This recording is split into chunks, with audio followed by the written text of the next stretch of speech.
Hello guys, welcome to, well, you probably guessed from the title anyway, that's right, Dracula Unleashed.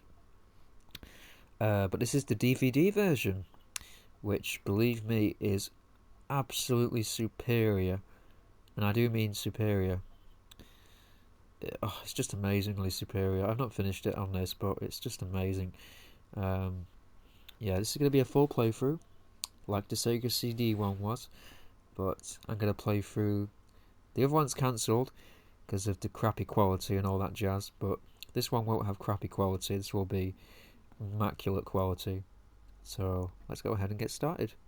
I won't be speaking on the cutscenes, obviously, so let's get started with the intro.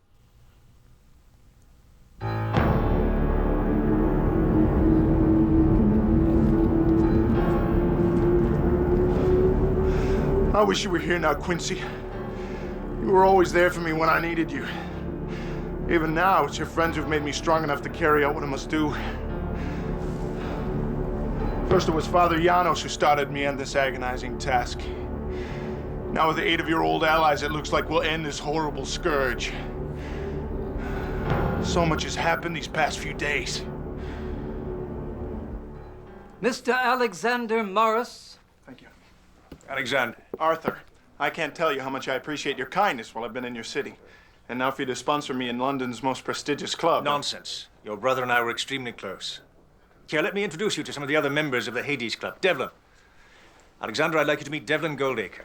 Devlin Alexander Morris. I believe I've mentioned his late brother Quincy. Yes, you have. Mr. Goldacre, this certainly is a pleasure. It will be an honor to be accepted into your club. So, this is the brother of the famous Quincy Morris. I suppose even London isn't big enough for more than one Texan at a time.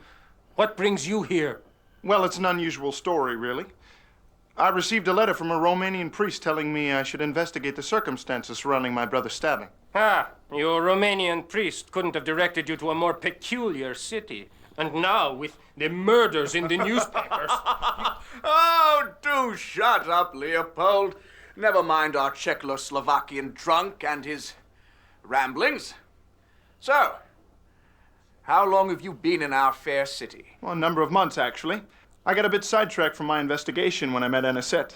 Since we became engaged and her father took ill, I really haven't had the time to pursue the matter further. Yes, well, I can see how Anisette could have that effect on a man.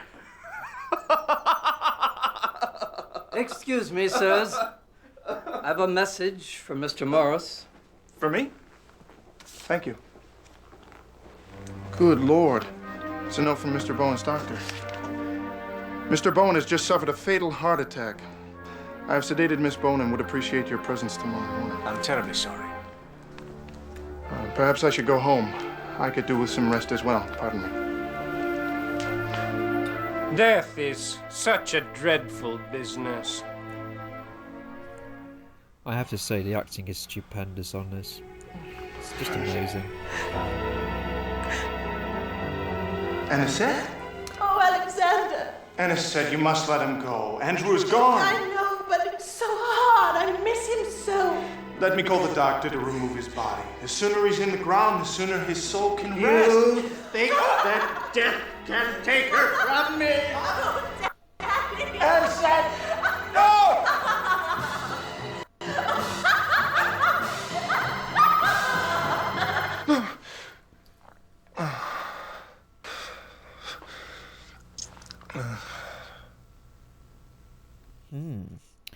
And there was Anisette in Alexander's dream.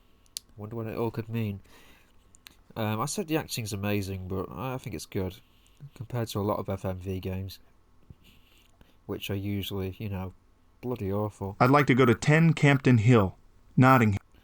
Let's skip that. It's only the... Alexander, I'm so glad you're here. Shh, it's all right. Where's the doctor? He's gone. He said it was a heart attack brought on by shock. Shock? An open window in this weather? I shall have to talk with Miss Culpepper.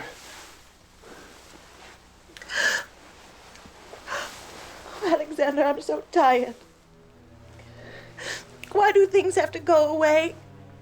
Why can't all the things we love stay forever?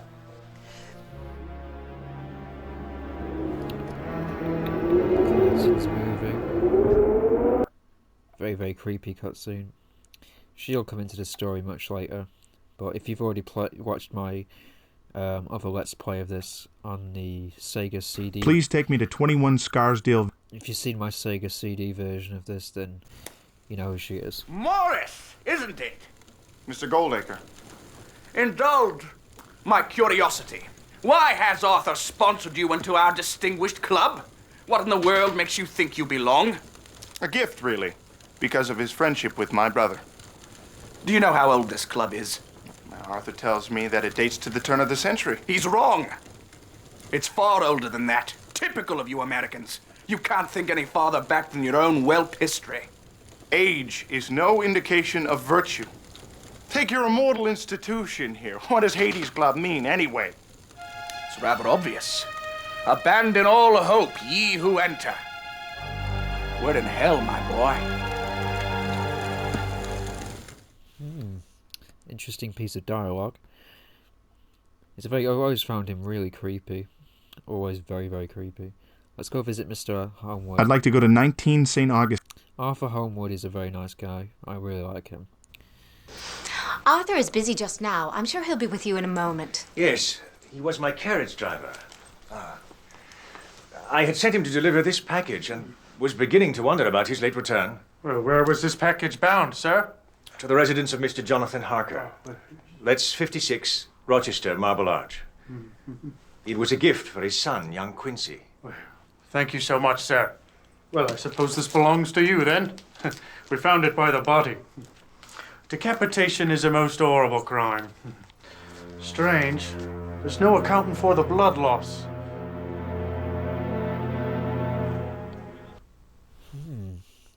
Interesting.